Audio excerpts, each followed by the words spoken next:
In the previous session, we discussed the detoxification of opioids, that is, treatment of opioid withdrawal symptoms.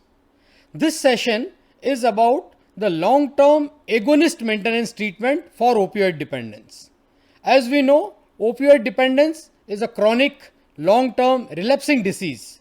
So, just the short term treatment called detoxification is not going to be sufficient for most of the individuals. In fact, relapse to opioid use after detoxification is a norm rather than an exception.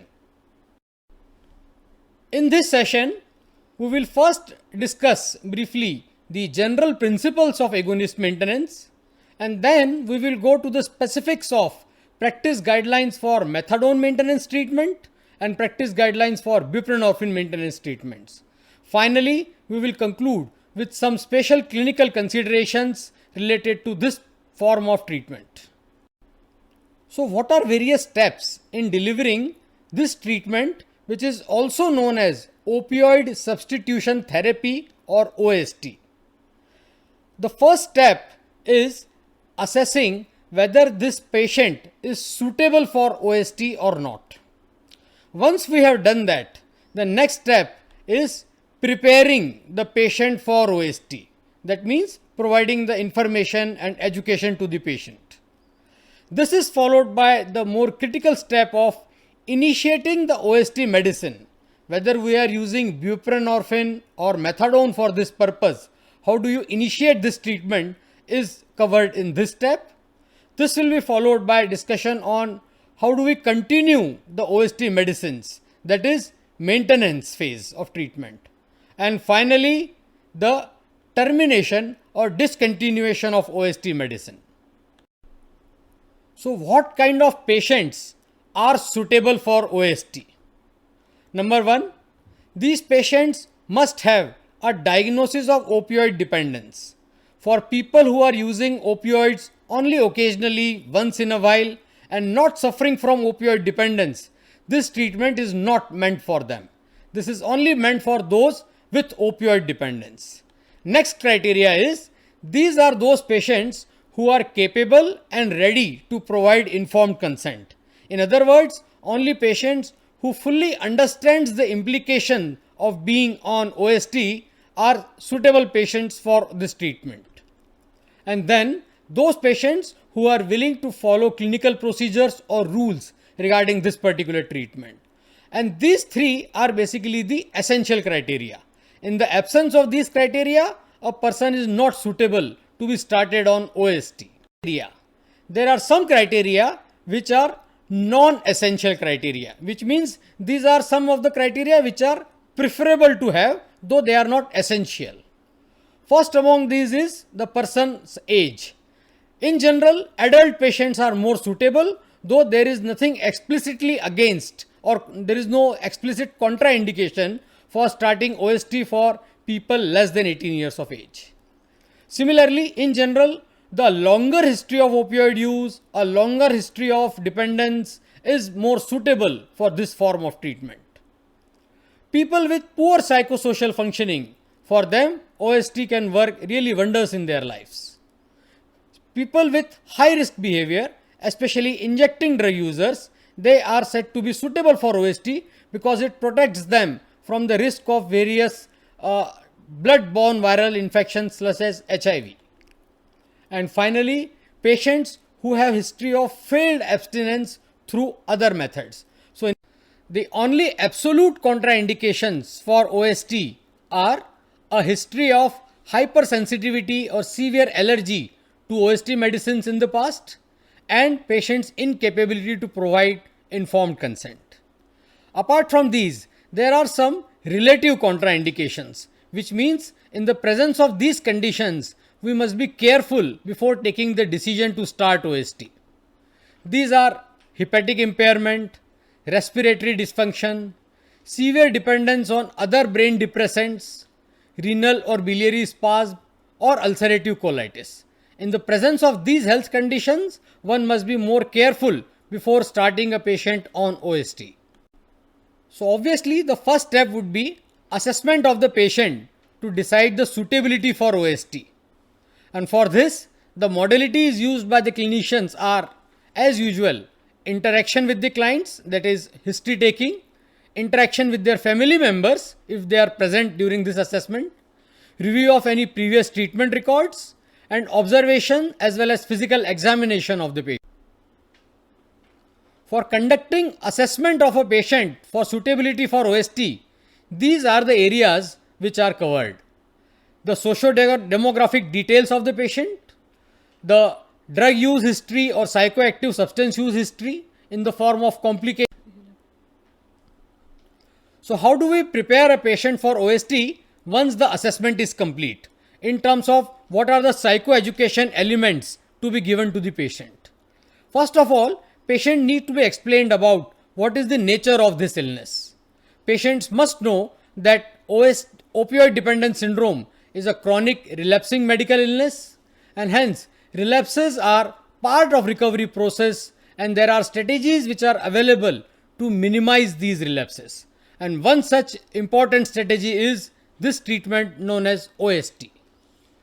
The nature of treatment we need the patient to understand is the opioid substitution treatment is a long-term treatment.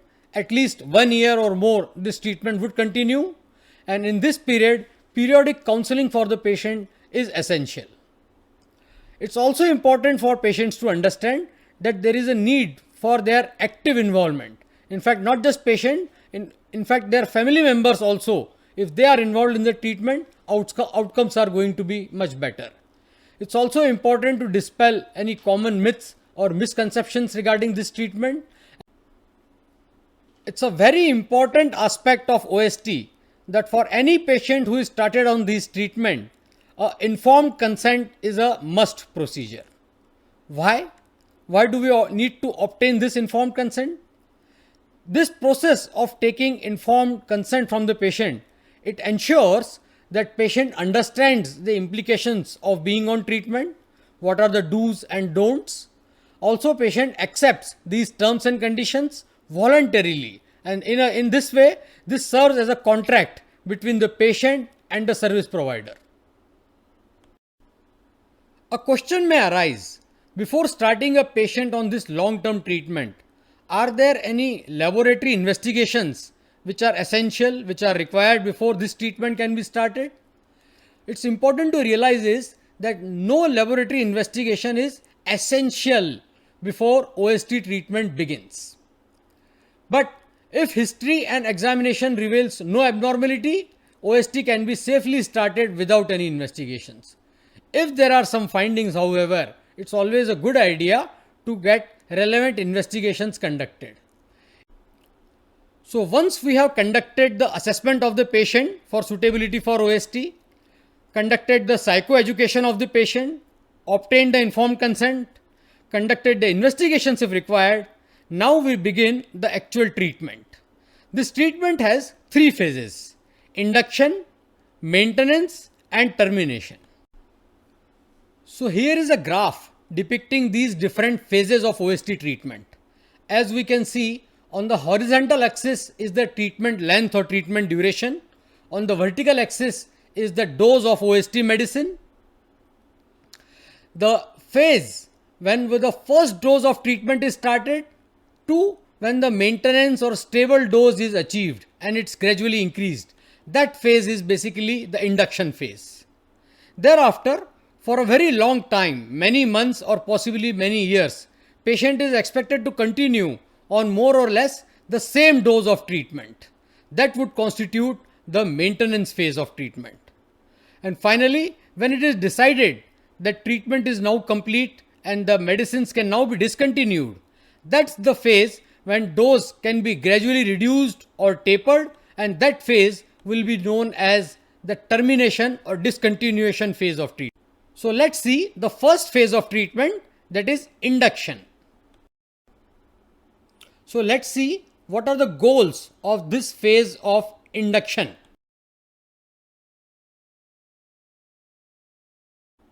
So let's see what are the goals of this phase of induction. The first and primary goal in this phase is to determine the right dose of OST medicine. Next goal is to address any medical or psychosocial crisis. It's also a good idea to utilize this phase to establish a good rapport with the patient. So, how exactly do these medicines used for OST work can be best understood by a graph like this. This graph, as we can see, shows us the levels of opioids in blood at different time periods in 24-hour cycle of a person using opioids, as well as the effects of these opioids. As we can see here, the vertical axis shows the dose related opioid effect, while the horizontal axis shows the time duration in a particular day of 24 hours. A person using illicit opioids typically uses 3 to 4 times a day, and hence we can see here there are at least 3 to 4 periods of peak opioid effects as well as the nadir of opioid effects. So in other words, a lot of time of this day of this person is spent either in the phases of opioid intoxication or in the opioid withdrawal. Also, whenever the dose of opioid is reducing, then this person experiences opioid craving. What is special about the agonist medicines used for OST is that they have a long duration of action. So whenever someone uses a medicine such as buprenorphine or methadone in adequate dose, what happens is they spend the maximum amount of time during the day in neither intoxication nor in withdrawal. Also, they do not experience any craving. So in other words, maximum period of time of the day is spent with full functionality of the individual without feeling any discomfort. That's how opioid agonist medicines with a long duration of action help a person with opioid dependence. So let us begin by understanding the induction phase of buprenorphine.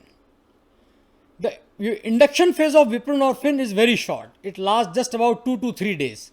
Maximum by 7 to 10 days, it's possible to determine the daily dose of a patient. Before the first dose of medicine, buprenorphine, is given to a person, we need to ensure that the last dose of illicit opioid use, such as heroin or any other opioid this person was using, either by injection or inhalational or oral route, is about 4 to 8 hours before the first dose of buprenorphine. That means there has to be some time gap between starting buprenorphine and stopping other illicit drugs. If this individual already is under the influence of heroin or other illicit drugs, then this person will experience the full agonist effect. On top of this, if the person is given buprenorphine, which is in fact a partial agonist, then it will displace heroin from the opioid receptors. And this person will then experience, obviously, opioid withdrawal symptoms. Either there will be no decrease or reduction in opioid effect, and this person will experience withdrawal effects. So how do we start induction with buprenorphine? As explained earlier, the patient needs to be opioid free, illicit opioid free for at least 4 to 6 hours.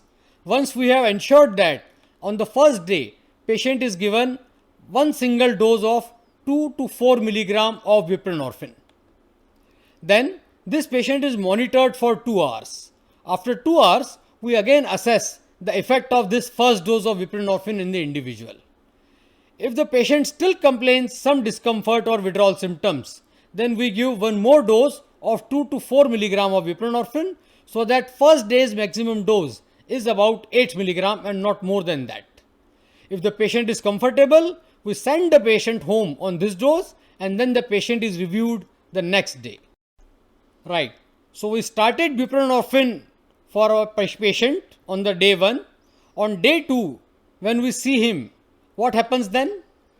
On this day, we need to again assess the patient whether this day 1 dose was comfortable or not, whether this dose was able to control craving or withdrawal throughout the 24-hour period or not. And based on that, we need to increase or decrease the dose of buprenorphine. So, in case of patients who are under medicated, which means whose buprenorphine dose was low or less than required, those are the patients who will complain of craving or withdrawal between doses. These are the patients who will typically say, I was fine in the morning when I took buprenorphine, but by evening I again started experiencing withdrawals or craving. There may be some patients who may be over medicated. These are the patients who will complain that I was drowsy throughout the day. That means they are on a higher dose of buprenorphine than required. And if patients are complaining of neither of these, that means they are on adequate dose of buprenorphine. So, how does the flow chart of buprenorphine induction on day 2 looks like? When the client comes to us after the 24-hour period after the first dose, we need to assess the patient again. And if the patient experienced withdrawal or craving in the last 24 hours, or did he have to take any other illicit opioids in this 24 hours and was able to felt a high intoxicating effect of that illicit opioid? If the answer is yes, that means the patient is on lower than required dose of buprenorphine. In this patient, the dose of buprenorphine needs to be increased by 2 to 4 milligram again, depending upon the requirement, so that the maximum dose of day 2 is not more than 12 milligram. But if patient did not report any of these features, he did not report any withdrawal, craving, or did not report any use of heroin on which he was able to experience any high, that means the patient's dose of buprenorphine was appropriate and patient can be continued on this same dose. So what happens on day 3 or and beyond? Again, we need to assess the patient for the same features. That means presence of withdrawals, craving, as well as experiencing euphoria or high on administration of illicit opioids. If the patient did experience any of these features, withdrawal, craving, or high on using opioids, that means patient has still not achieved the appropriate dose of buprenorphine and we need to increase the dose of buprenorphine once again. Maximum dose of buprenorphine need not increase beyond 20 or 24 milligram on day 3. So that was about induction with buprenorphine. If we are using methadone, again the induction is not very different. Before the first dose of giving methadone, we need to ensure that the client fits the criteria to initiate OST, the informed consent has been obtained, patient has received the right amount of psychoeducation. Also, we need to ensure, just like buprenorphine, that the patient is in the mild opioid withdrawals, because here the idea is to prevent overdose of methadone as well as heroin, both being pure agonists. We need to also ensure that the person is not intoxicated with any other brain depressants like alcohol or benzodiazepines.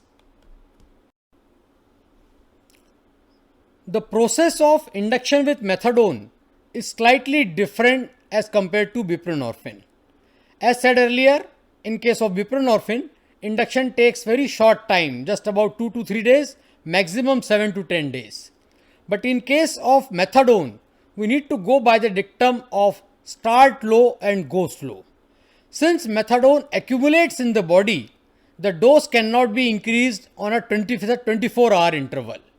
So, on the first dose of methadone, if it's about 15 to 20 milligram or so, we need to observe for 2 to 3 hours. If withdrawals are present, additional 5 milligram can be given. And then first day's dose, we should ensure that it doesn't exceed beyond 25 to 30 milligram. So as said earlier, methadone accumulates in the body. So in other words, yesterday's dose of methadone, its effects will be different if the same dose of methadone is repeated today. And hence, we need to continue the same dose of methadone for next 2 more days. So on day 2 and 3, the same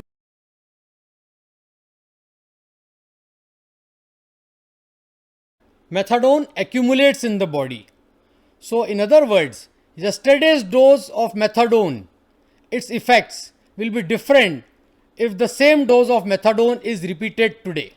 and hence we need to continue the same dose of methadone for next 2 more days. So on day 2 and 3, the same dose of methadone as day 1 needs to be continued. The same dose will have increased duration of methadone effect because of accumulation of methadone in the body, and hence next dose increase has to be conducted only on day 4. So what happens on day 4? Basically, the process to determine whether the dose is adequate or not is same as that of buprenorphine. On day 4, we need to again assess, was our dose of methadone enough to take care of craving or withdrawal for 24-hour period? Did the patient experience any intoxicating effects of methadone? Again, if the patient is under medicated, that means the dose of methadone is lower than required, patients will experience craving or withdrawal. Patients who are over medicated, those who are on higher than required dose of methadone, will experience some kind of sedation, drowsiness, or methadone intoxication effects. Patients reporting neither of these are on adequate dose of methadone. So as explained earlier, because of this dose accumulation, the methadone dose increase, if it has to occur within a period of after a period of 2 to 3 days gap only, which means day 4 onwards. So every 4th day, if required, the dose of methadone can be increased, and this increase should not be more than 5 to 10 milligram per day, such that in a given week, the total increase in methadone dose should not be more than 15 milligram. So if a patient has received 20 milligram of methadone on day 1 on Monday, by next Monday, the total dose should not be more than 35 milligram. In any case, the total dose of methadone by the end of first week should be around 40 milligram per day or so. So what are the important points to remember about methadone dose during the phase of induction? The goal of this phase is client should not experience withdrawal or craving. The process of induction should be smooth and comfortable for the patient. Also, to prevent any risk of overdose, the methadone dose should not be rapidly increased. There should always be spacing. The dose is, as said earlier, should ideally be increased every 4th day or so. The greatest risk during the induction phase of methadone is the risk of overdose with methadone. On the other hand, the greatest risk of methadone overdose in patients who are on methadone is during the induction phase itself. So in other words, induction phase of methadone is a very carefully conducted trial and error to determine the dose of methadone for a patient. Other issues which need to be addressed during the phase of induction is increasing the motivation of the client to continue with the treatment, addressing any other medical priorities, as well as any other psychosocial crisis. So this was about induction of OST or agonist maintenance treatment, and we discussed both buprenorphine induction as well as methadone induction. And now we come to the phase of treatment known as maintenance phase of OST.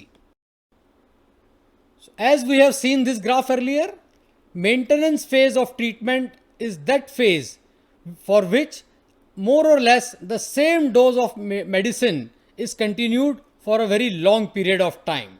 It starts when the optimum dose is established and at the end of induction phase, and this phase ends with the beginning of discontinuation phase when we begin reducing the dose of medicine. So what are our goals of treatment during the maintenance phase of treatment? The first and foremost goal is to maintain the adequate dose of buprenorphine or methadone during this particular period, to ensure that the patient is retained in treatment and is coming regularly for follow-up so that there is no risk of relapse to opioid use.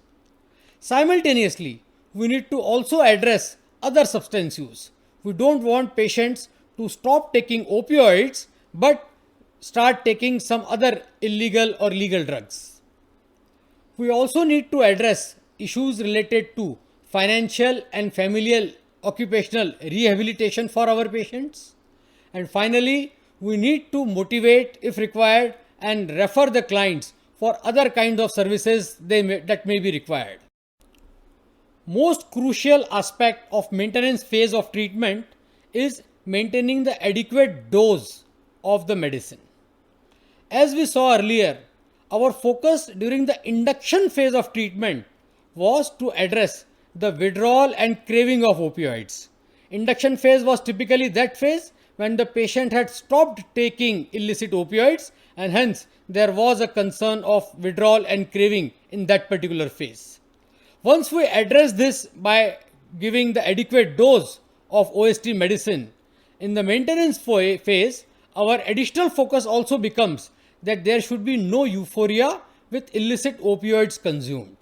So in other words, we want the patients to be on a dose on which they do not experience withdrawal, do not experience craving, and if they happen to use other illicit opioids in this phase, they should not experience any kind of euphoria or high with that particular illicit opioid.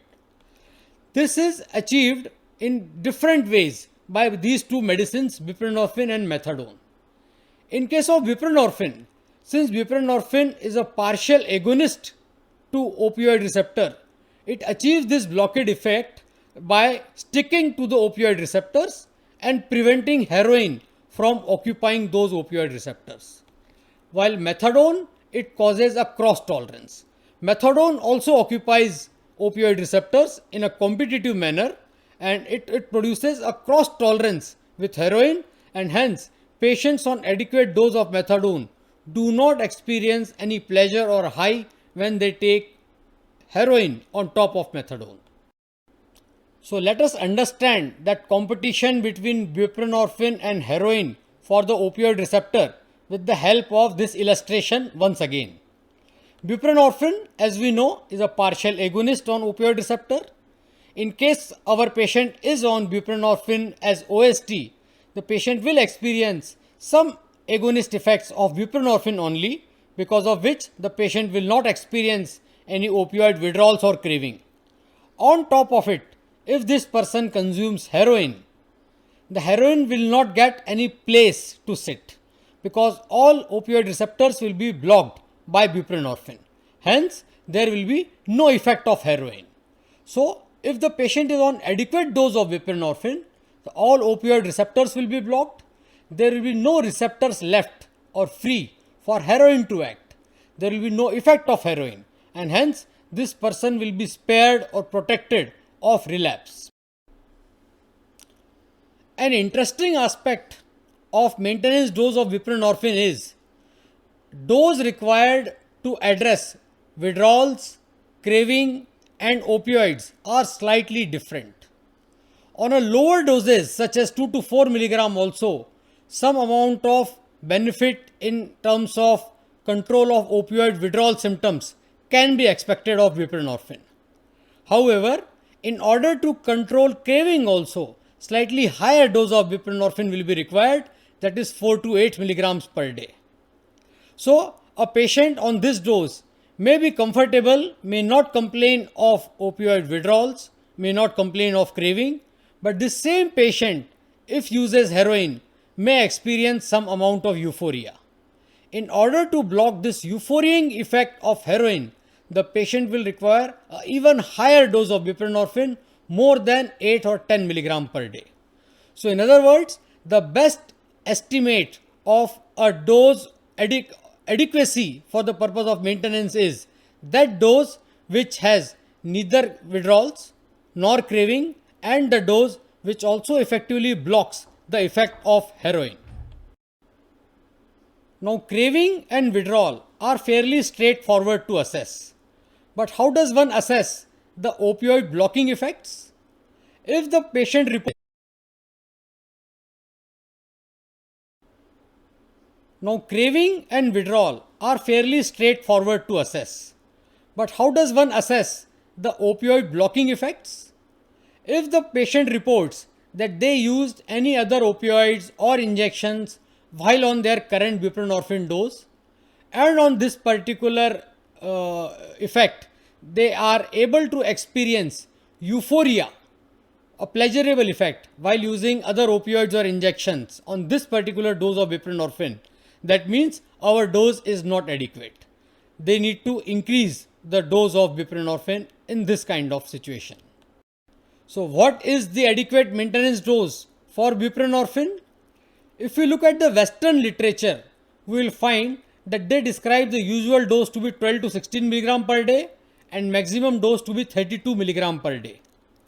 Indian research as well as Indian clinical experience at many places in the country has shown that most patients do well on 8 to 12 mg per day, and the maximum dose required in India has been 20 to 24 mg per day. About the adequate dose of methadone also, the same thing holds true. The lower dose of methadone are good enough to address withdrawal and craving, while for cross tolerance to other opioids to prevent relapse, higher doses are required. So, the maintenance dose recommendations as per the Western data has been about 60 mg per day has been found to be the minimum effective dose.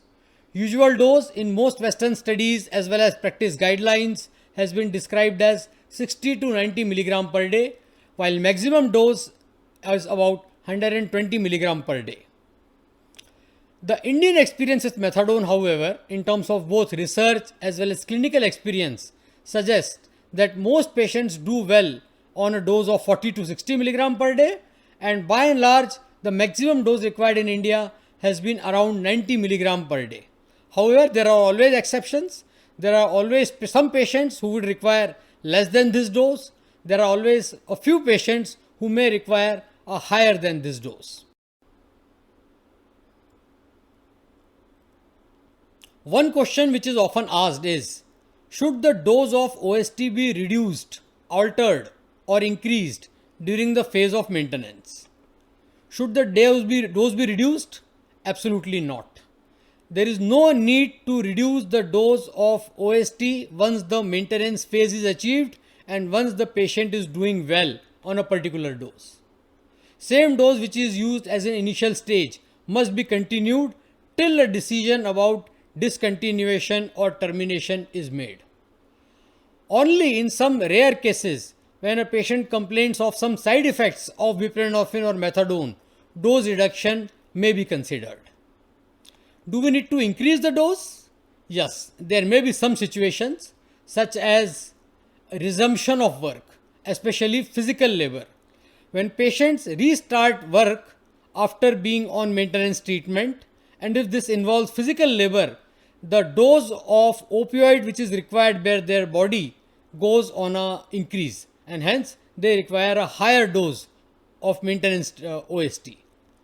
Also, if patients have some other pain condition such as trauma or something else, they may require a higher than maintenance dose of OST, and some patients who start complaining of re-emergence of craving may require their dose to be increased.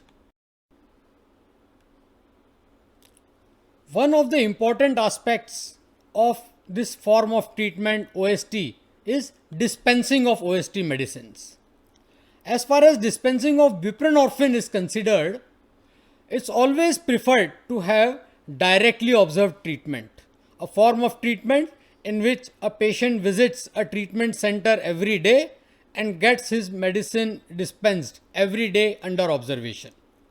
However, for logistic reasons, it is not always possible in all settings, in all patients, and hence there will always be some patients at some settings who will receive this form of treatment as take home, which means they will frequently, say once in a week or once in a 2 week, visit their dispensing clinic and get their supply of medicines for 1 or 2 weeks as take home. Whenever this medicine is being given as a take home dispensing option, the option of buprenorphine naloxone combination medicine is much preferred. Because of addition of naloxone, which is an opioid antagonist, this particular formulation is much safer because it minimizes the risk of diversion and injecting. Prior to administering this medicine, the dispensing staff or the nurse must confirm the person's or patient's identity, the current prescription, confirm that this patient is currently not under intoxication. This medicine as a daily observed treatment must be administered sublingually, and it's always preferred to crush the tablets before administering it. It's always a good idea to observe for about 7 to 10 minutes after giving this medicine to ensure that the medicine is completely dissolved in the mouth. Throughout the world, as well as in India, the dispensing of methadone is under much more stringent regulations as compared to buprenorphine, methadone being a pure agonist. So by and large, methadone in most places throughout the world is available as directly observed treatment. Only at a few places, in few conditions or situations, it may be provided as take home methadone dispensing as well. And here in case of methadone also, prior to dispensing, the staff, the nurse must confirm the patient's identity, the current prescription, ensure that they are not intoxicated, and give this medicine. When we say that the maintenance phase of OST is a long period, maybe months or years, that doesn't mean that one prescription of a doctor will be valid for many months or many years. Following up with their doctor, with their service provider during this phase of treatment regularly is essential for all the patients. On every follow-up, we need to assess the adequacy of our dose, adverse effects if any, whether their patients are compliant to OST or not, are they using any other drugs, are they suffering from some other comorbid illnesses or their symptoms, and how is the progress in social or occupational functioning of OST. One such issue is comorbid substance use. Patients who are primarily opioid dependents may also either be using other substances from the beginning or may start using some other substance now in a problematic pattern. This can lead to relapse to opioid use. This can also increase the risk of respiratory depression or other kinds of adverse effects. And hence, we must inquire during follow-up about other substance use. If required, treatment must be provided for this other substance use disorders at this center itself or through referral to a nearby psychiatric or specialist facility. Some other issues which are important during the maintenance phase are like this. One is referral to other services. Owing to the prevalence of high risk behaviors, patients may require referral to facilities which provide HIV testing and screening and treatment if required. Similarly, screening and treatment for tuberculosis, hepatitis, that kind of referral may be required. Patients may also require relapse prevention sessions as a form of psychosocial interventions.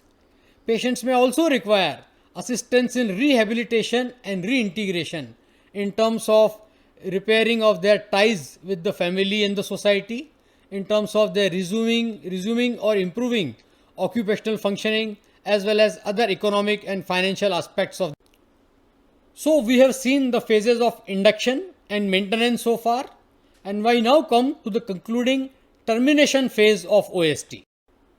As discussed earlier, the termination phase is that phase which concludes when the maintenance phase ends and we decide that patient has now completed the treatment with OST and is now ready to lead a life without OST. This phase begins when this decision is made, and once we start tapering the medicine and make a patient completely opioid free, that's when the termination phase is supposed to be terminated or concluded. Now, it is not an easy and simple decision to make on when to stop this phase of treatment called as OST. How do we decide when? Of treatment is not the criteria to consider tapering the treatment. There are some patients who may require this treatment for 1 year. There are others who may require this treatment for as long as 10 years also. Similarly, stopping opioid use is not the only criteria for considering tapering of this medicine, tapering of this treatment. This will vary from one client to another. The most important fact to remember is the deciding criteria is basically attainment of treatment goals. While there can be never any absolute guidelines, but these are some of the indicators for considering termination of treatment called as OST. A patient who has completely stopped taking illicit opioids, who has completely stopped indulging in illegal activities, who displays improved ties with family, strong psychosocial support, also a well maintained occupational functioning, and most importantly, expresses or displays a readiness to lead a medication free life. If all these criteria are met, then we can consider stopping this treatment. On the other hand, if any of the following are present, it indicates that the person is still not ready to consider termination of this treatment. Continued drug use, continued illegal activities, poor occupational functioning, poor social support including homelessness, and any risk of relapse. That means the patient is still not fit for considering termination. That means this treatment can be maintained for many months to many years without any physical or mental adverse effect of buprenorphine or methadone. So, what are our goals during the phase of termination?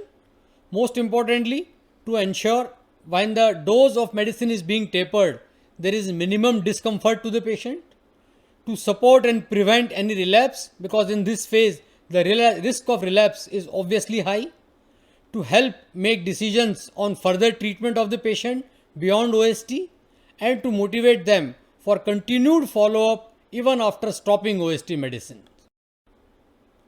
So what happens in this phase? First of all, this termination should always be planned and mutual. Both patient and the service provider sit together and discuss, and only then arrive at this mutual consensus decision to stop this treatment. And hence, the patient must be prepared well in advance. In this process of decision making, it's a good idea for family members to be involved.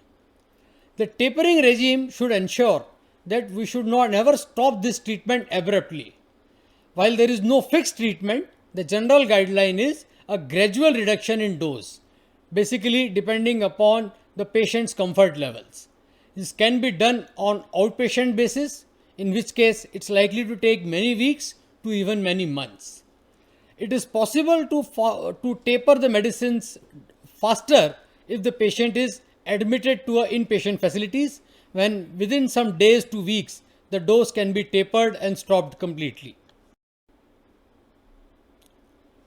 So what happens after OST once this treatment is terminated? There are some alternatives. One alternative can be simply drug free. That means patient remains without any illicit opioid drug, as well as any agonist or antagonist medicines for a very long period. In this period, it's a good idea for patients to follow up for about 4 to 6 months without being on any medicines. Another option can be the antagonist known as naltrexone, which is initiated after a particular opioid free period, and retention in naltrexone in India is better than as has been observed in the Western countries. There is a specific session on naltrexone treatment, and we hope that you make use of that. And now let's have a quick look at some of the common clinical situations which may be encountered during OST. Some of the common situations which we may encounter during OST are vomiting, constipation, missed doses of medicines, sleep disturbances, as well as sexual problems.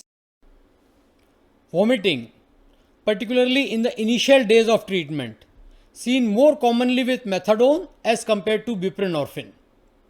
Most cases it subsides on its own. Only in case of intolerable vomiting, patients may require antiemetics orally half an hour before taking their dose. A unique situation observed with methadone is when patients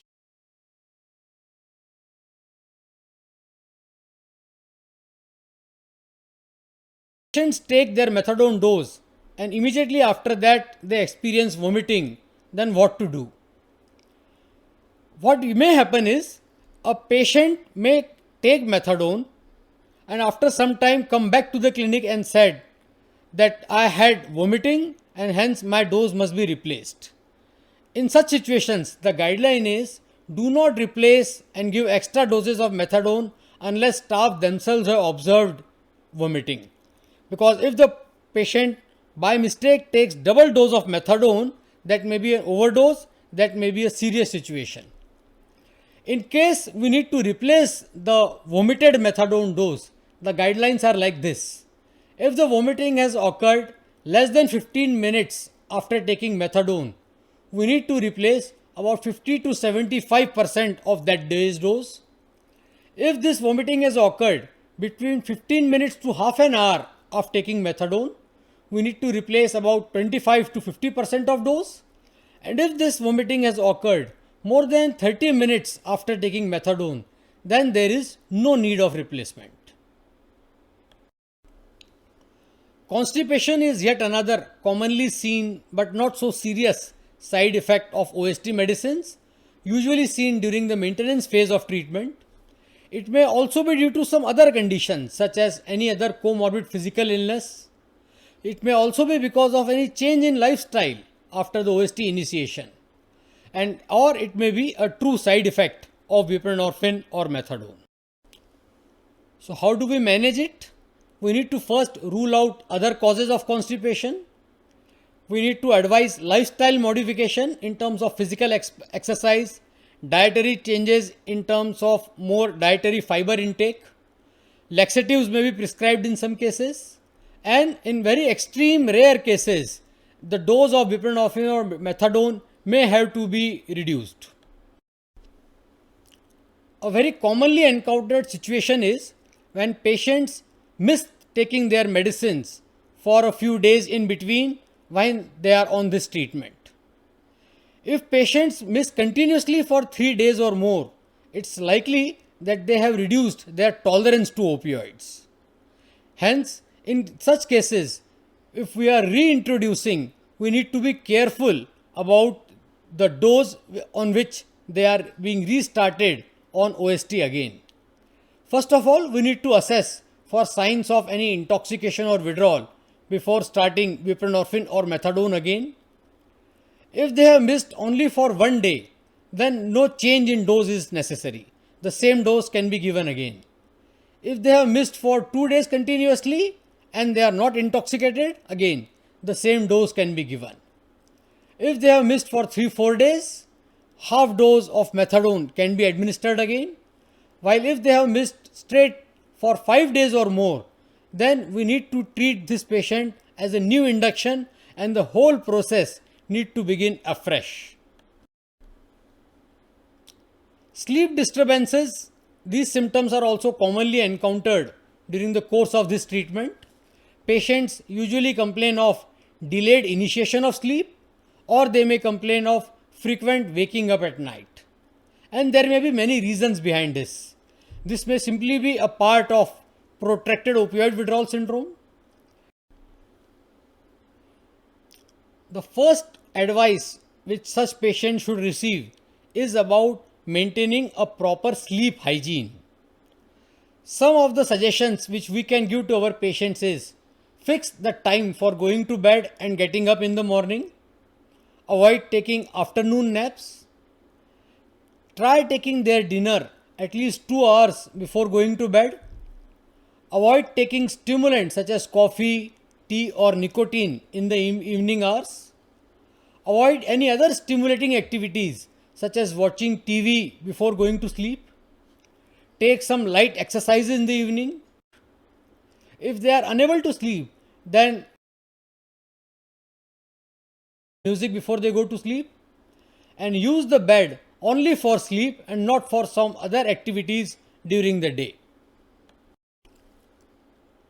Only if the sleep hygiene fails to improve the symptoms of insomnia, patients may be given low dose of benzodiazepines or other sleep inducing medications.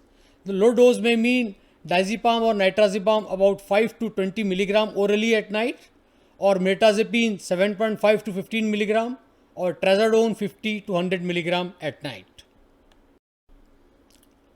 Some patients also report sexual problems during the maintenance phase of OST. They may complain of premature ejaculation, which is the most common of sexual dysfunctions, erectile dysfunction, or anorgasmia. The reasons can be many, including the protracted withdrawal of opioids, or there can be some myths or misconceptions. Most patients would report improvement in their sexual symptoms with simply assurance and waiting patiently. They need to understand that they can expect an improvement in these symptoms with passage of time. They may also require education and information regarding normal sexual functioning. They need to also understand that they must focus on other aspects of marital life rather than sex alone, which means improving the relationship with their spouse or partner. They can also be advised to focus on deriving sexual pleasure by non-penetrative methods. In rare cases, if the symptoms persist, patients may require referral to specialist physicians. For any OST program, there are some issues which are very critical and which must be addressed so that most patients are benefited because of this treatment. The first is appropriate selection of patients. As we have discussed earlier, there are certain kinds of patients which are much more suitable for OST than other kinds of treatment. Adequate dose of medicines, be it methadone or buprenorphine, is essential, and so is the adequate duration. In general, longer the duration with treatment, better the outcome. Also, adequate dispensing procedures must be followed in order to minimize the risk of diversion or any other kinds of harms because of availability of these medicines. Continuing with these critical issues, the next critical issue is provision of psychosocial interventions and ancillary services. No OST program can benefit the patients if it relies only on provision of medicines and doesn't address the psychosocial needs. Careful monitoring of all aspects of the treatment program is an essential and critical aspect. Attitudes of staff is very important. Staff need to observe an empathic, non-judgmental attitude towards these patients. Also, logistics such as stock management, record maintenance, observing the due processes, complying with the legal and regulatory requirements are all essential aspects of any successful OST program.